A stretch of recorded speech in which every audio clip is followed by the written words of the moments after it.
Welcome to the next video in the Meet the Experts video series. Today we have George Foster from Ample Risk, who's a senior security and resilience consultant operating within the nuclear sector.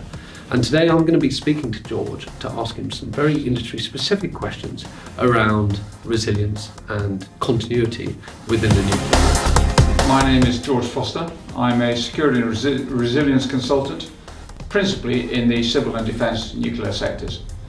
Prior to this, I had a 3-decade career in the Royal Marine Commandos, where I worked in roles across strategy, policy, training, human resources, command, and I left the service from Defence Intelligence in the Ministry of Defence. So George, what are the international and national obligations in protecting nuclear assets? In national terms, it's governed by the Energy Act of 2013 and also by the Nuclear Industry Security Regulations of 2003. And when you pick all these together, what they essentially do is they state what the international and national expectations are in the manner in which we protect nuclear material, other radioactive material, nuclear technologies, and sensitive nuclear information. What are the risks and the threats that the duty holder must address?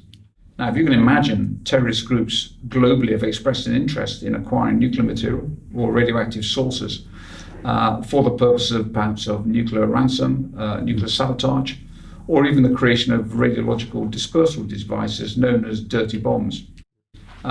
If terrorist groups got their hands on those, the consequences to public health and the environment would be so cataclysmic that they're unmanageable. And of course, the cleanup would be very difficult and very expensive, and there would be massive harm to the public for many, many years ongoing. How do nuclear operators actually protect against these threats?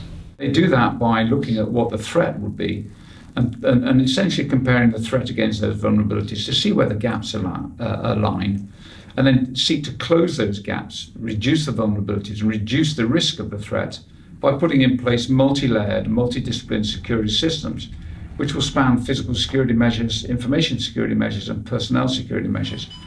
It also spans transportation measures, of course, where nuclear material might be in transport between two different sites, two different locations. And those measures will include all sorts of things from barriers, perimeter zones, perimeter intruder detection devices, CCTV, automated access control points, security vetting of personnel, the control of information and the like. It would also involve armed guarding provided by the Civil Nuclear Constabulary in this country. And what role does contingency planning, emergency planning play in these measures? This is all captured in the phrase in the nuclear industry of emergency planning and response, EP and R. And the emergency planning bit of it is obviously drawing up contingency plans for different events and different responses to them. The response bit of it is getting back to business as usual as fast as possible in the most efficient and effective way as possible. So how would you say innovation is having a role in the approach to addressing some of these risks and the security landscape? I think it's safe to say that at the moment there is not significant innovation in terms of exploring what the new regulatory requirements allow.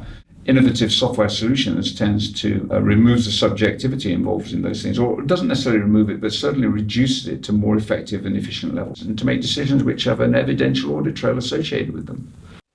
But I think ultimately what there needs to be is across the civil nuclear sector, an industry platform or an industry forum that can bring all these issues together to ensure that where innovation is occurring and where it is occurring, that information is shared so that all sites and all site licensees can benefit. I don't see that at the moment, and I think that would be a very good route to achieving improved situational awareness, unified command and control systems, integrated systems that go beyond what we currently have.